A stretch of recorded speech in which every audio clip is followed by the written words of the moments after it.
Hello everyone and welcome back to another AFK journey video. In this video, I'm going to be showing you the top defenses I'm planning to run in this week of Supreme Arena for my main account and also the pay to win account.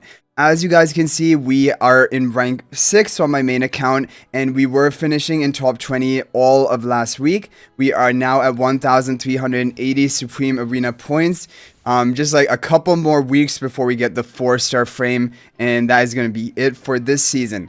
Okay, so there will be a formation ID in the corner as always. So in team number 1, it is going to be the Bonnie Tassie Stroll comp, which you guys have seen a lot of. And after more testing, I do think that this is the best version you can run, like in terms of positioning, if you don't have Talene. And it is because if, for example, the enemy brings a Bonnie in here, Bonnie will debuff the Haywin, and Haywin is very well protected with the Thorn Soul Pact, with the Demon Charms at the beginning. Those are going to be giving the Haywin a shield, 50% health shield, and energy on hit. And then also, of course, the charm effect of Haywin is a 5 seconds of invincibility when she drops below 30% health for the first time, with energy recovery during that period. Hopefully she can get off one ultimate in the fight, and then that is all, she's done her job. And even if not, she's going to be stalling out for long enough that my two allies on the concealed tiles, which are Bonnie and Tassie, are going to be protected and dealing enough damage for most of the fight. And also in this position, basically there's no risk of the Tassie being nuked. Sometimes if your Tassie is off of that Wild Faction tile and the opponent has like a Storm Strike spell team, sometimes that Tassie can be one shot even through all of the protection, like if you, for example, have over here. So overall, I'm a big fan of this team. You guys know how much I like this team, and I've switched it up this week. I'm actually going to run the Storm Strike spell on this team because Surging does well because it's a stall type team. However, it does also have high nuking power with Bonnie debuff and Tassie spreading in damage, and so Storm Strike is a really good option for this team as well, and I think it is the most fitting for this specific team. Okay, moving on to team number 2. Team number 2 is going to be the Iron Nuke team, and I'm just using my most upgraded heroes that I have in it. So Arden does well with Iron, of course, and Odie does well on the Wild Faction tile. But definitely, if you don't want to run Odie, you can run Carolina, you can run Elsa, any other AoE damage dealer who is going to synergize well with Iron. And then we have Almas, who is going to be difficult for the opponent to kill. He will have his charm effect onto the Iron, who's on the hidden tiles. We can try to catch the opponent off guard. Iron will get a high damage ultimate at the beginning due to the Iron charm effect, or sorry, the Almas charm effect, and also he is going to control the enemies, which synergizes with our comp. We have Lily May for more damage, and she's a highly invested hero I have upgraded, and I'm running the Harmonic spell in it because Harmonic spell is actually really good for the Wild Faction talents and also for Lily May. The reason for that is it's going to give an attack boost and bonus attack boost and haste boost for allies who are at above, I think, 80% health. And of course, your concealed allies are at 100% health. Lily May at the beginning of the battle is going to be at 100% health. Also, the Harmonic spell is a non-permanent stat boost, going to give a growth stack to Lily May, ramping her up further. And basically, you're going to have maximum nuking power with this Harmonic spell rather than like Surging or anything else. So overall, I'm a big fan of this team as well, and it is very free-to-play friendly. We talked about some different replacements. Okay, now finally, team number 3. Team number 3 is my weakest team. This comp is just like Maulers. It's using my highly upgraded heroes. My Vala is Paragon upgraded. If you've been playing from Global Launch, you'll probably also have a Vala highly upgraded.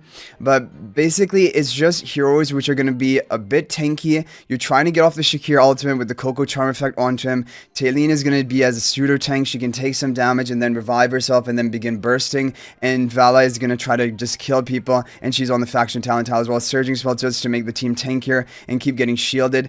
Overall, this is not a great team. However, I don't know, like I did testing in the previous week and I tried a bunch of different things, and this was about doing as well as the other team options, and it allows me to run Lily May on the Iron team, which I think has much more power. So this is basically what I would consider my third best team. But now if, for example, you don't have Talene, because I think that is one hero maybe people will not have, what my recommendation is you can run Fresto even in this specific team comp, and I would probably just try to have, you know, maybe the Fresh Illusion up on the Mauler faction tile in the front, and have the Shakir still getting the charm bonus of the Coco. This basically has your two tanks up front who are going to be taking the aggro of the opponent. I think this could be fine, or even you could have Brutus on the tile and Ferester off of it, and then you still have Vala as a damage source.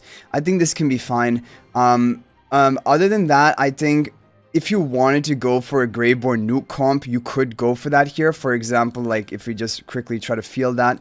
So with your leftover Graveborn heroes now, definitely Thorin is great for a Graveborn nuke, also because he's probably going to be pretty highly ascended. But if you don't have that, just use your most highly ascended Paragon heroes and run heroes who are going to nuke and snowball quickly. So for example, Vala and Sylvina on the tiles. You could have Caroline off to the side here, and then you can run the Light Forge spell. And then for the final hero, it can be literally anything. It could be Shakira, it could be Fresto. It doesn't really matter, but basically you have those Graveborn faction talents. You're going to try to assassinate an enemy and begin snowballing with Val and Sylvina combo, so something like this can definitely work. But for me personally, I'm going to be running the Talene, and this is the formation ID we'll have in the corner if you also have Talene built, and I think it should be fine. Okay, so now we're going to move on to the pay-to-win teams. Okay, so here we have the pay-to-win team number 1, which is the Tassi, Talene, Bonnie, nuking comp with the Storm Strike spell, and this team is very similar to the team we showed you for Team 1 on my main account. The only difference is we're running Talene here in front of the Haywin and instead of the Thorn.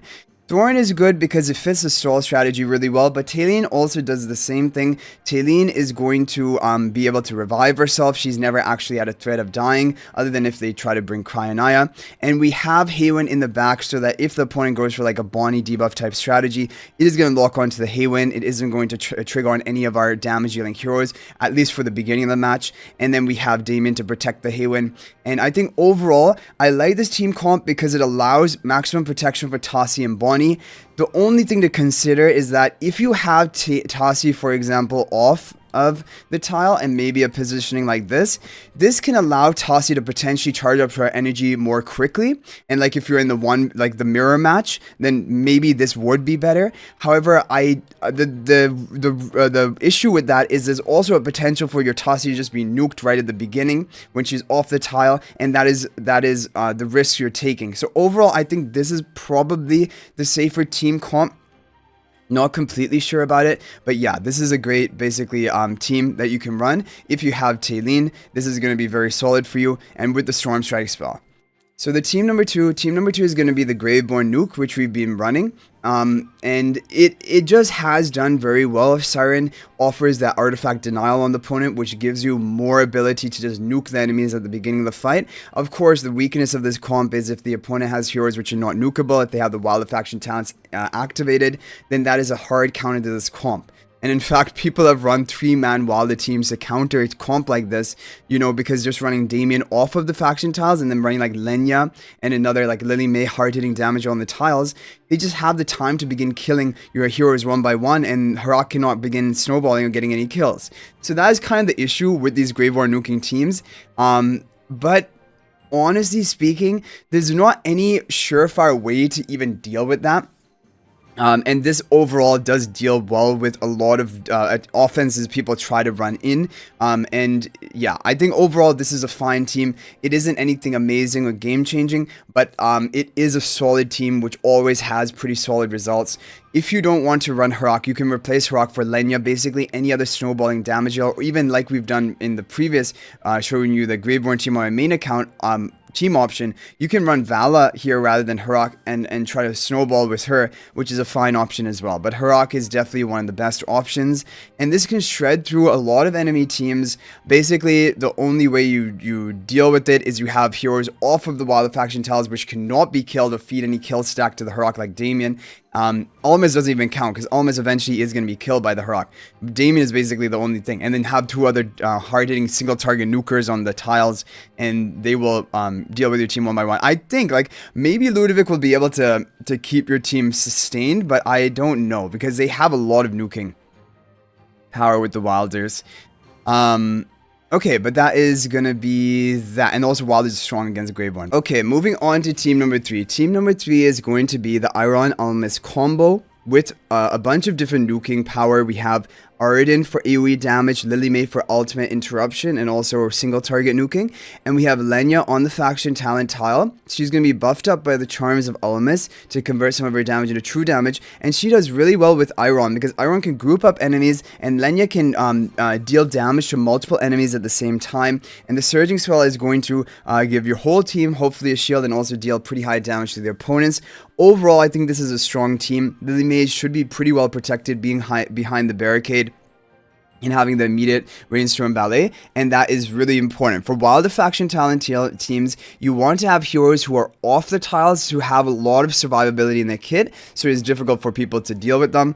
And we are basically using all of the top wilders which do well off of the tiles. The only one we're not using is Brian. But my Brian is not highly ascended on this account, but if it was, I would use him because Brian's Mythic Plus ability gives him that immunity to fatal damage for 5 seconds. When Brian takes fatal damage for the first time, Elona consumes all energy to block the fatal damage, and for the next 5 seconds, Brian cannot be targeted. Like, that is powerful. However, of course, if you don't have a Brian upgraded, you shouldn't even think about running it. But if you wanted to, like, rather than the Lily May here, you could run Almas, Brian where the Lily May is, and then Iron, and then Brian would take the enemy Lily May interruption, number 1.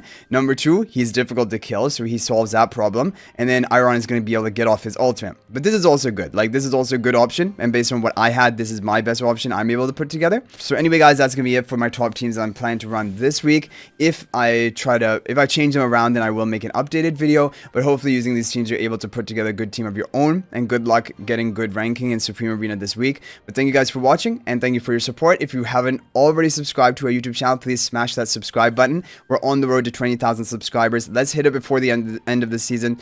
But thank you guys for watching. I'll hope to see you in the next video, and until then, everyone, peace out for now.